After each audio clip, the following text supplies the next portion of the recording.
ధీరంగా మాట్లాడేవారు. ఆయనకి సర్కోమా వచ్చింది, ఎడం చేతి మీద పుండు పుట్టింది. పుండు పుట్టి మీతో చెప్పాను, అలా నెత్తురు కారిపోతూనే ఉండేది. ఎంత పోటో, దాని మీద వెన్నుపూసల మధ్య ఉండేటటువంటి నరం తెగిపోయింది. ఎంత పోటు, ఇంత పోటుకి ఆయన సాక్షి. ఆయన దగ్గరికి వచ్చి అన్నారు, అయ్యా అది అంత బాధ పెడుతోంది కదా, ఇదిగో ఈ ఫలానా ఫలానా మందులు మీరు వేసుకుంటే, ఈ మందుల పట్టీలో ఉన్న మందులు తెప్పించుకుని వేస్తే నొప్పి తగ్గుతుంది కదా అంటే, ఆయన నోటి వెంట వచ్చినటువంటి మాట ఏమిటో తెలుసా?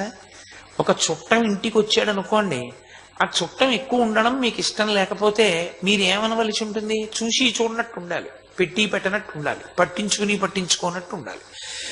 ఆయన వెళ్ళిపోవాలని కోరిక మనసులో ఉంది, చాలా బాగా పట్టించుకున్నారు అనుకోండి, ఆ చుట్టం వెళ్తాడేంటి, చాలా బాగా చూస్తున్నారని కూర్చుంటాడు. ఇదే